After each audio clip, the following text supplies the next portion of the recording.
Well, my name's Matthew Kemps. I am the co-founder of Lone Wolf Realty Group at Spyglass Realty, and Matt Kirschling, Gold Star Mortgage. this is Two Mats, One Market. All right, Matt. Let's jump right into what's currently going on with volume and what's expected to go on with volume next year, and how we can kind of plan accordingly for everyone kind of listening in. What are you seeing first, and then I'll kind of dive into what I've been looking at. Well, when you're talking about volume, I think it's important to, kind of really, for the audience, of course, to kind of explain what that means. So you're talking about selling less homes in 2024 in comparison to 2023, In comparison to in 22. comparison to 22. So We're expected to have 4.2 million sales in Okay. the United States, and they're expecting for us to reduce that number to 3.5 million in 2024. And so what is the why behind that? I mean, I can obviously give some speculation, but did they kind of touch on what they feel it is? Uncertainty in the market, rates of where they're at, Okay. programs that Biden just released, which we need to go into the first-time home buyer that incentive that Biden just announced, and I think it's total bullshit. Because a meeting about it today. It should be going on the seller side, not to the buyer side. Okay. Or providing seller concessions or whatever it might be. But we'll go into that later. There's a lot of factors that are going on the political side of things, a lot of things that's going on with media, a lot of things that's going on with market trends that is just going to result in less transactions. Interesting. Yeah, I mean, all of those things are contributing factors, and the consumer confidence thing, I feel like I'm gonna buck on that one a little bit. I feel like we're getting to the point where I think the average consumer is recognizing that we're not seeing property values going down. And so we had like a podcast about this probably like four episodes ago, where there is always going to be that group, whether it's, diapers, divorce, and what was the third one? Diapers, divorce, and death.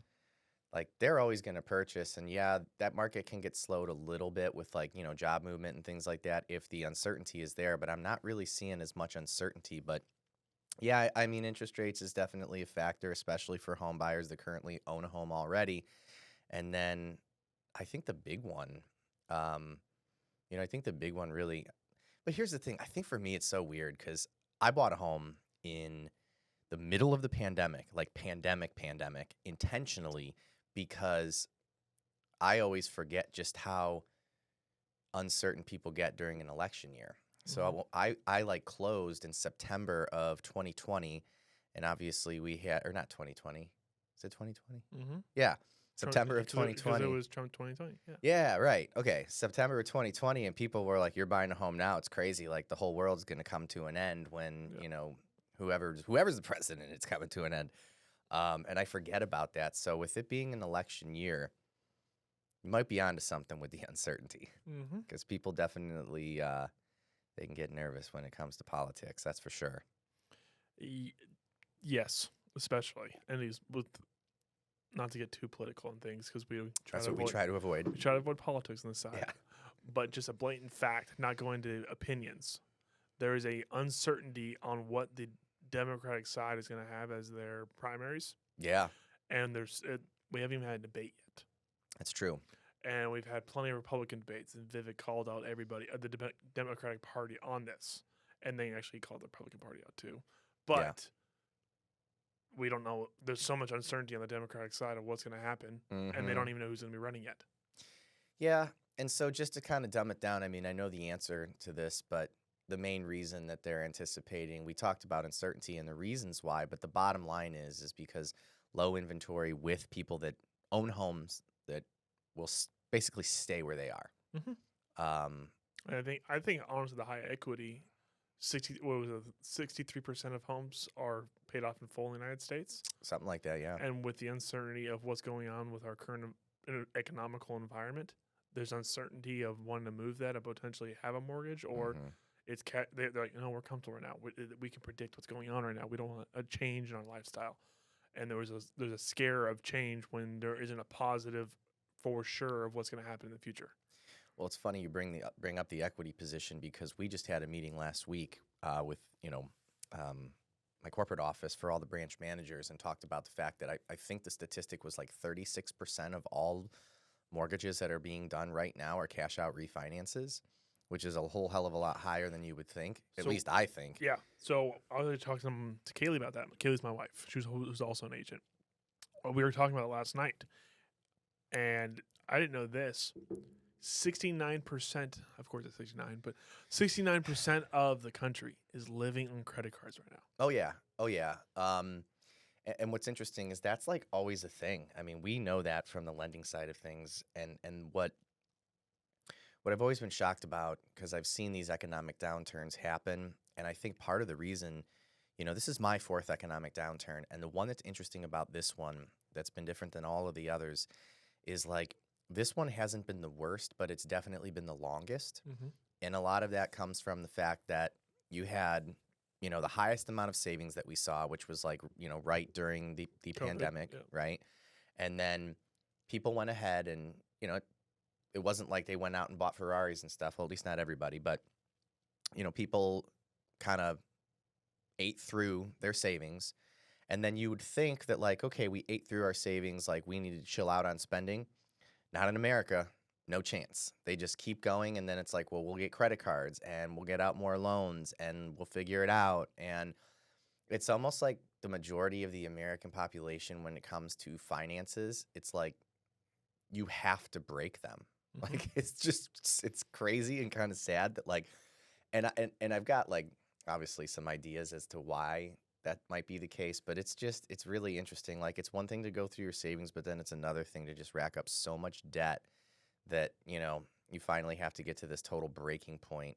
And it's all like Target purchases and just things that you don't necessarily need. Like I know there's people out there that are going to comment on this and be like, oh, I have to feed my kids at the grocery store and this and that. And like, I get that. That's real. But I'm sure if I went through your spending, like that is not even half of where your money is going. But yeah, it's hard to switch up your lifestyle. But 36% of mortgages that are being done are cash out refinances. And like, so it's not a bulk of my business. Just in general, I typically don't go after refinance business unless it's past clients or someone who's directly referred to me. I mainly just focus on purchase. But it's something we had a meeting about last week, and it's like, maybe there's something to this, to where it's a little bit of a pivot, right? Because I never want to be like the real estate agent that goes, I only do listings, right? Yeah, exactly. And that's like me being like the loan officer. It's like, I only do purchase. Like, that's not the only thing I do.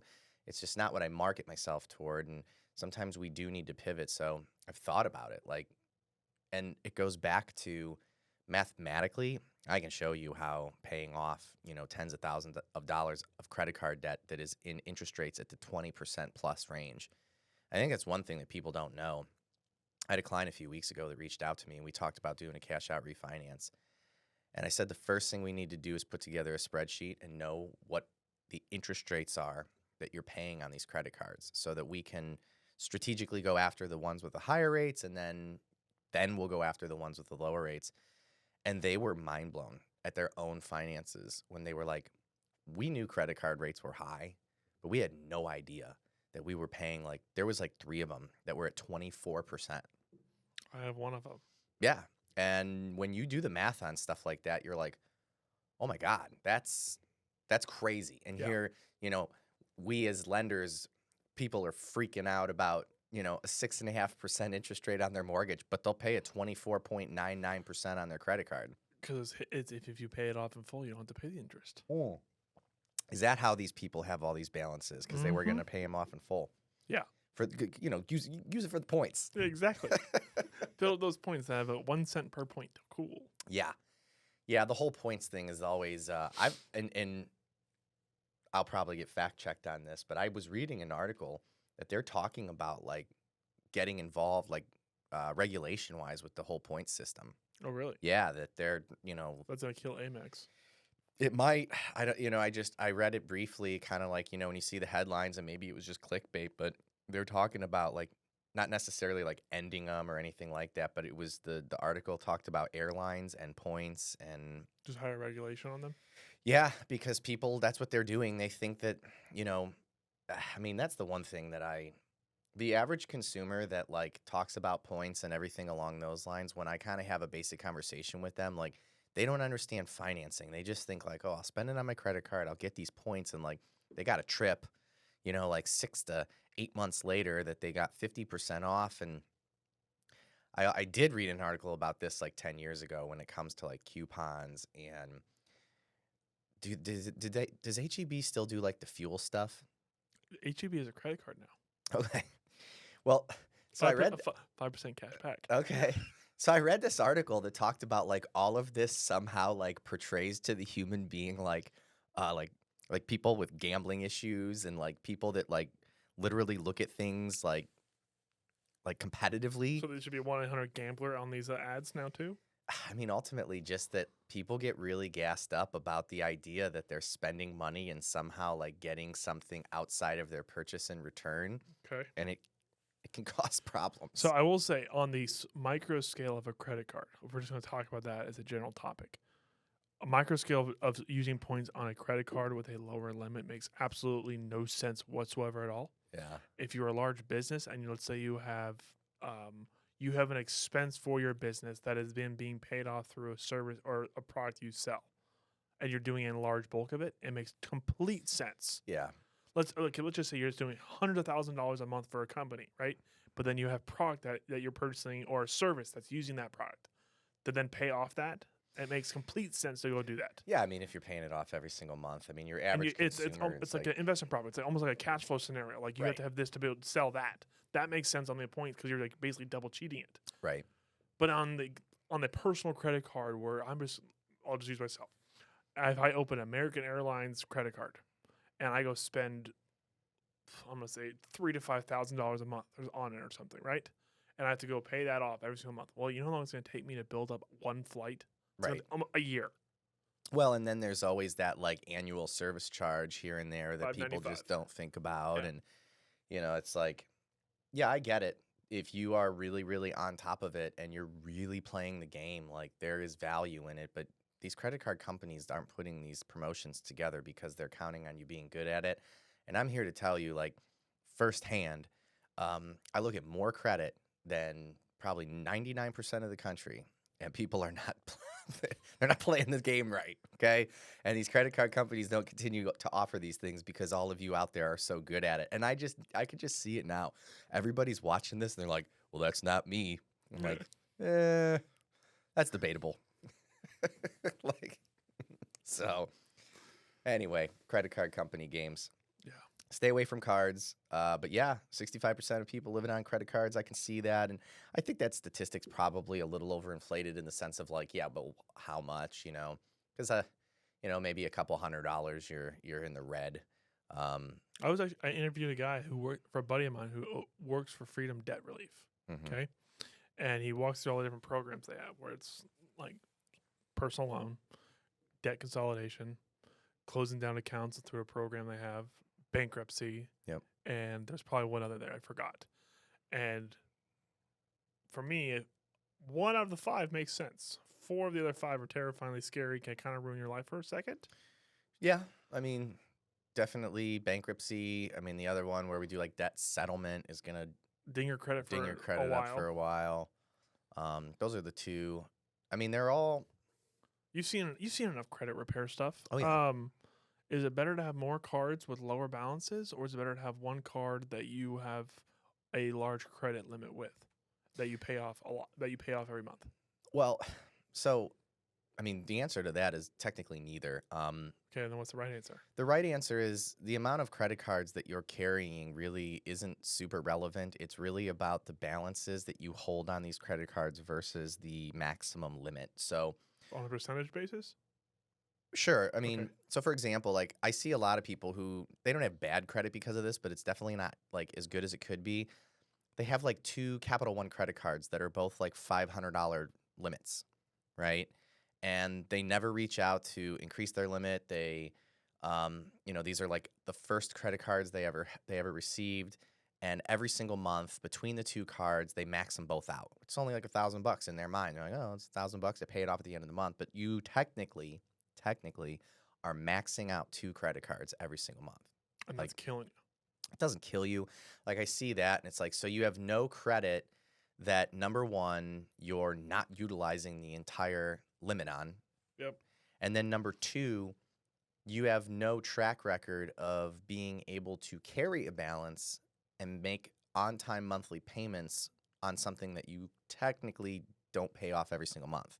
Does that make Okay. sense? Yep. So like, because that's the part that I feel like people really, when I explain that second half, they're like, I don't understand how it makes me look like I have bad credit when I spend enough money, or excuse me, when I spend money, but then I have enough money to pay it at the end of the month.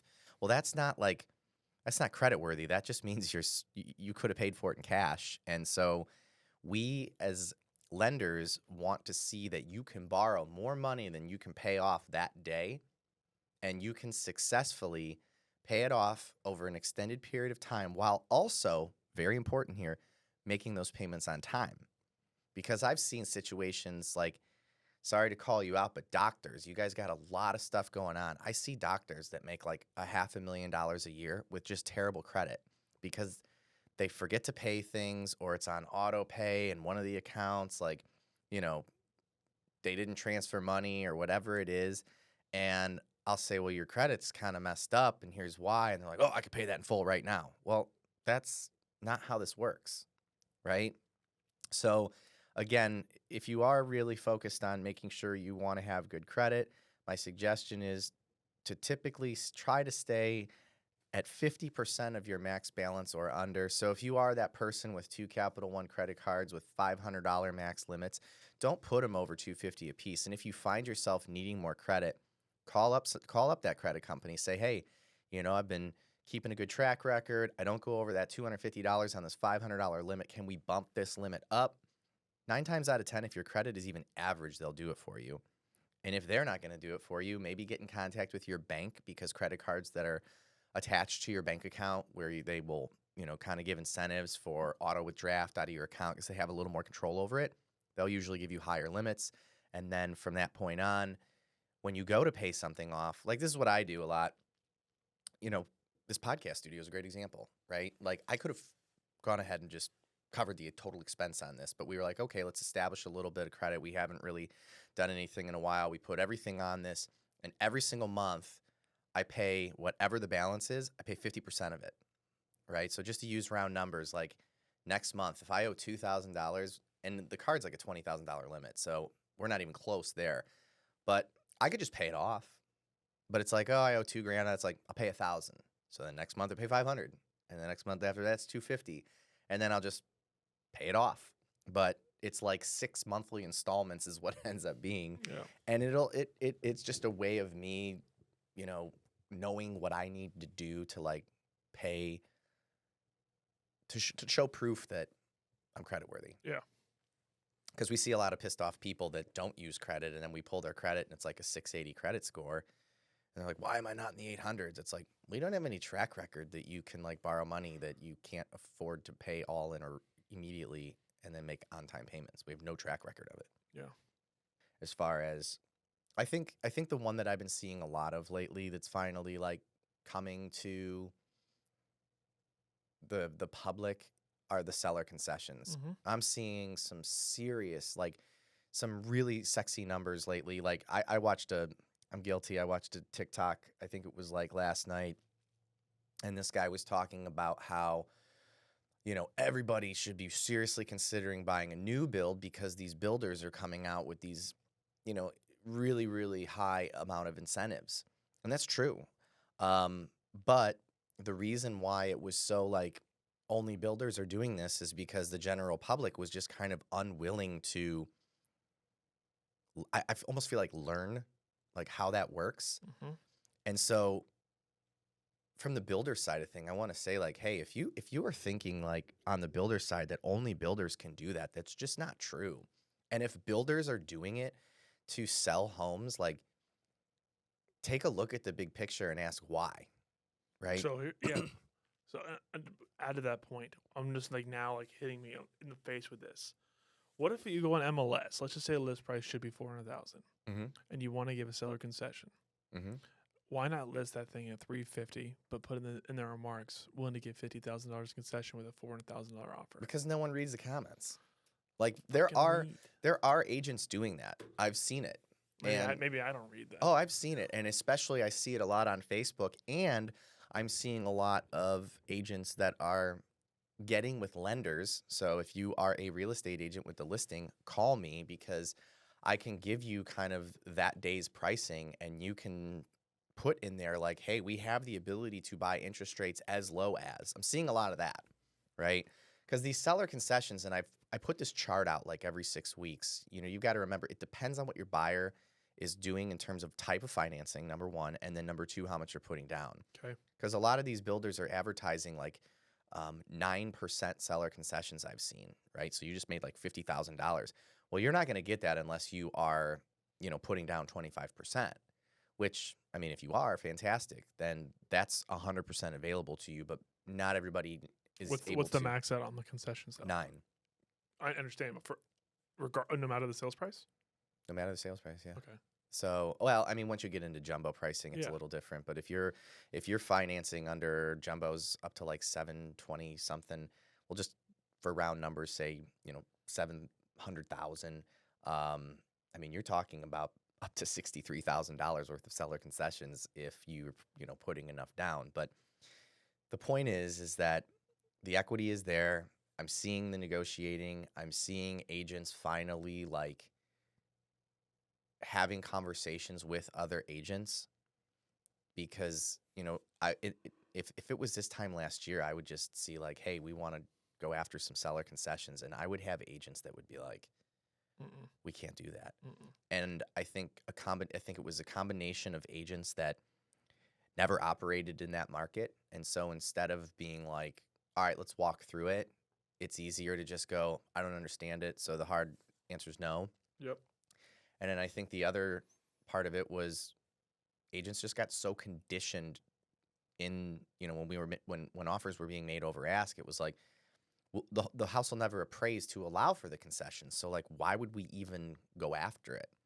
And so going back to the TikTok that I watched, because this is the whole reason I want to say this, like, I felt like when I start seeing videos like that, it means that it's out there. It's being shared by the general public. It means that it's getting liked enough to where if the general public is starting to catch on or even willing to entertain the idea that these builders are giving all of these seller concessions, we as real estate professionals know that sellers of just single family residencies that they own can do the same thing. There's no secret that these new builders have. So I just I really encourage real estate agents on both sides to very seriously consider it, because if buyers are seriously saying the reason I don't want to buy is because rates are too high, we have a transaction right now.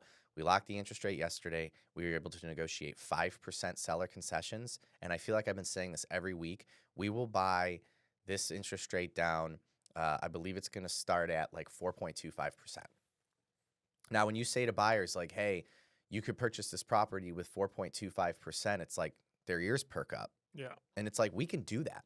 Like, it's not even like magic. Yeah. Like it's fairly simple. So I encourage, and that's the other thing. It's not gimmicky either. I want to get away from the idea, like, you know, because when it was these new builds and it first came out, there's a lot of things that are going on right now that are being talked about that are almost being sold as if they're like innovative and new, and therefore I think come across as gimmicky. Like, these things have always existed. We had this conversation last night with a client. It's like there are certain markets where seller concessions are like commonplace. I'm not trying to say that because I'm thinking about what I'm doing with his property right now while you're talking about this. Right. And like where we're at with that pricing would be $419.99 Mm-hmm. with a full offer of $475. No concessions, but we can go $419 with concessions. Right. Or sorry, $475 with concessions, $419 without. Exactly. And so, again, going back to, I think all of these things that we talk about that seem gimmicky. I mean, 2 years ago, we were talking about writing cash offers. You know, there were companies like Ribbon, and what was the company that was like embedded with Compass? And they were doing these like, you know, buy the house in cash and then sell the other one later. And Have you seen 72-hour sale? yeah, I mean, but Yeah. again, that in this market is irrelevant. 2 years ago, people were like chomping at the bit. They're like, oh, I'm working with this. God, what was it? Homeward. Homeward And Home Light. Yeah. and Home Light, Yeah. where they were like, yeah, and people were calling me like, oh, I'm going to work with this company, and they're going to allow me to buy my new house in cash, and then we're going to turn around and sell my other house. And you looked at the paperwork; it was a very expensive way to do things, but it wasn't 2.4%. right. But at the end of the day, it solved a problem, and now it's like, why would I do that? And so here's the other crazier part. Actually, not crazy to me, but crazy to consumers. The money never leaves escrow. Like, you can't take the money out of when you do buy before you sell. More of a PSA here. If you do a buy before you sell program through these programs, the money never leaves the escrow account that they wire it to, and they only wire it 24 hours prior to closing. You're not going to use that money for your moving expenses. You're not going to use that money to go do home renovation. That's a good point. It's not. It's not a personal loan. Right. It's to go buy the next house, and it's not for anything else besides that. Yeah. Yeah. Well, and again, I mean, the only reason I even brought that up, I don't want to confuse anybody. That product was very enticing to buyers for like the years of 2020 and 2021. And that product is basically, it hasn't gone away. It still exists, but it's not relevant. That's where Jerry Lane came from. Right. I mean, it's just not as relevant as now we're in seller concessions, where on the reverse end of the spectrum, 2 years ago, people would look at me like I was a maniac if we thought we could get any sort of seller concession. So I guess what I'm driving at is the markets are always changing. Therefore, what product makes the most sense is always changing. And that is one that I just want to make sure I get in front of any buyer who is like, I'm going to buy a new build because of all of the incentives that they're going to offer. It's like, whoa, wait a second. That can be done on any property. Now, if you want to buy a new build because you want to buy a new build, then by all means, like, don't let me stop you. Yeah. But don't go out and buy a new build because you think that there's something in regards to the financing that they're able to offer that another seller isn't.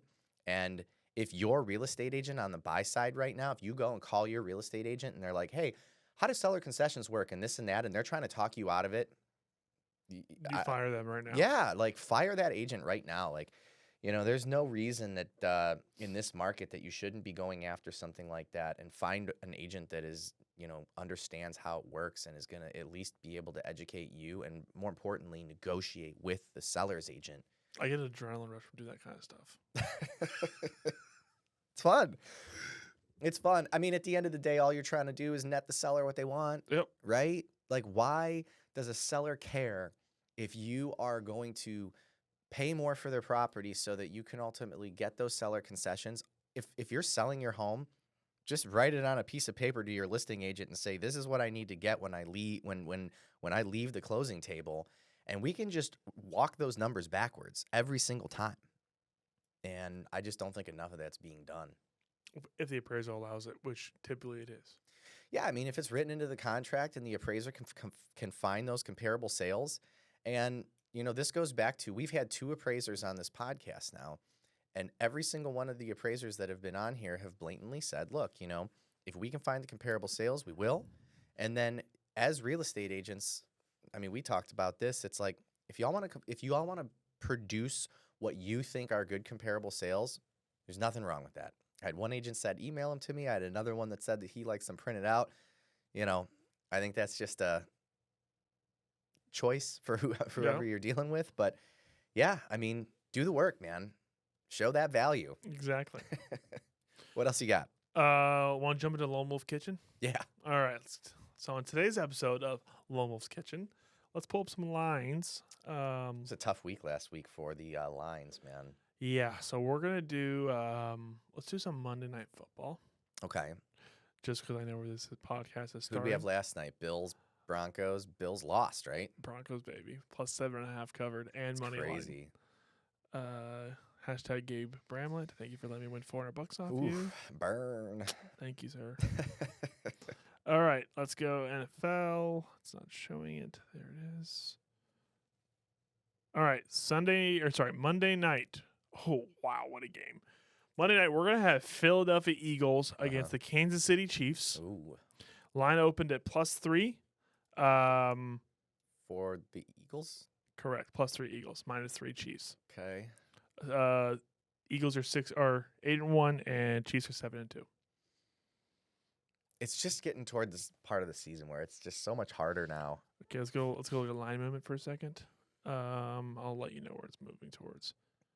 Okay, it jumped for a very small minute to -2.5, and then it jumps right back down to 3. Yeah, I mean, it's going to be in any given Monday. This is Monday night. Yeah, I can tell you this is for me. I'm gonna go Chiefs. Okay, I was gonna say Eagles is a lock. You think the Eagles is a lock? Yeah, like it's not even Eagles are gonna. All right. Yeah. All right, so But Travis Kelce's dating Taylor Swift, bro. So Well, superpowers. yeah, okay. Kebs and Kirsch. I love it so. You mean that doesn't make a difference? Did you see how people did Halloween costumes? Oh, yeah. Kelsey and Swift together. Oh yeah. I was actually just blown away by that. All right, let's add let's do something we haven't done before in that game. The over under is 46. Ooh. What do you want there? Under. Okay, Kirsch wants the under. I'm gonna take the over. Okay. So Kirsch. This is in Kansas City, right? Yep. Okay. It's probably gonna be cold as fuck. All right, the let's Eagles go. can handle that. Okay, now let's even go money line. If we're gonna do a money line bets. Okay. Philadelphia is plus 125. Kansas City is minus 150 I like the money line. on Kansas City. No, on the Eagles. Then why did you take minus 3 Kansas City? All right, go again. Okay, Kansas City is minus 3. I get that part. Okay, and their money The line money is line minus always 150. confuses me. Okay, minus 150. Okay. So you have to risk 150 to win 100. Got it. And if you were going to take Eagles plus 125 money line, you Yep. might as well take plus 3 Eagles. Yep. Well, then I'll go Kansas City. We'll just Okay, you're going to go Kansas City money line, Kansas City minus 3. All right, so we're basically just on opposites on this entire game. correct. All right, cool. So Carrot, you're going to be at minus 150, and I'm going to be plus 125. And I realize I need to stop college betting. My college betting is god awful. So funny thing is, I'm doing better college I'm losing in NFL. I mean, so I'll just like my NFL is that much better, but it's. I'm just gonna every time you pick something like for college, I'm gonna just fade you, and I can make millions. Seems to be a strategy, man. All right, let's see if we can maybe get this video out in time. Let's go with Sunday bets. Let's go with a game that I think will be a little more interesting because we just always had the Browns on this show. So let's go. Okay, Cleveland is playing Pittsburgh in Cleveland. Mm-hmm. Lined open at plus 4.5. Plus 4.5 Cleveland. It's now 4. I hate to say it, but I feel like the Steelers always have our number, man. It's like one of those things. It's like we always have Cincy. No matter how good they are, we always seem to be able to beat them. And no matter how good Cleveland is, we always seem to lose to the Steelers. And there'll be so many people that are going to be pissed at me, but I'm going to have to go with the Steelers. But hopefully, like, the Browns can just win by 2. And then I'll win, right? Correct. Perfect. Yep.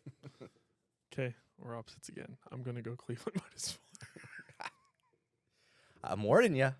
I've been watching this team way too long. And that game last week, so that went well for me. It did. Yeah, because we won. How crazy was that when they missed the PAT? And I text you too. I was like, "Oh my god, pick 6. It's gonna be tied." And they missed the PAT, and they're like, I don't even see them miss the PAT. I didn't see that till after the game was over, and they showed the highlights. I'm like, "Oh wow, I look like a dick now." I literally all in like 15 minutes went from like, I hate the Browns to like, let's go, back to like, I'm done watching the Browns. They're terrible, to like high-fiving everyone where we were watching the game. I mean, it was intense.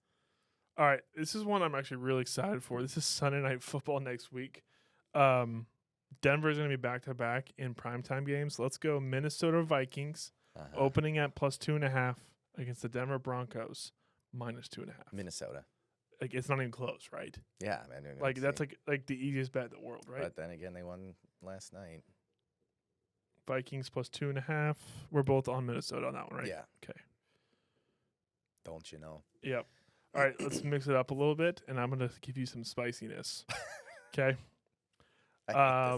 Let's jump into I got to change the date on these. Let's go Monday night basketball. Oh, God. This is going to be like shot in the dark. The only problem is there's not even spreads out for then yet. Oh, God. Okay, let's go Friday? No. They don't know how 18-year-olds are going to play by then. So, right. Yeah, we can't do that. It's like betting on the Little League World Series. How about let's look at NBA, and let's do you know anything about NBA? I did if we were talking NBA like 6 years ago Yeah, I don't know anything about NBA. when right I now. lived up in, I was up in Cleveland. Okay, I let's knew do what's this. going I have actually a good idea. Let's go do. I don't see any of the numbers here. I was gonna say let's go check out what the odds are on F1 in Las Vegas, but on. Oh, none of the lines are up. I don't know any of the people yet. no. Okay, so No. we're just gonna cut this off at Lone Wolf's Kitchen. We have a spread, over under, and a money line for Monday Night Football for Eagles versus Kansas City. We covered the Pitt Cleveland game, and we did Vikings, Broncos. I like it when we should do more of the over under stuff. Right? Yeah. Okay. Less games, but like more bets per game. Okay. Because then I could really lock in. Because when I'm watching on Sunday Like now, same I'm game, like same game parlays, basically. yeah, I'm like breaking my neck half the time. Like sometimes I'll go to like BW3 and stuff because I don't have the ticket or whatever, and I'm just like, I'm watching like 4 different TVs, and sometimes I want to dial in and I forget what's going on. So okay, so you're gonna be under money line, and you are plus. I forget, was Chiefs +3? Yeah. Chiefs are -3. Correct. Chiefs are -3. Yes. I can't remember. Shit. I think it's Chiefs +3. Minus. All right. -3. Okay. All right, that'll be a good one to watch. All right. You got anything else you want to put on?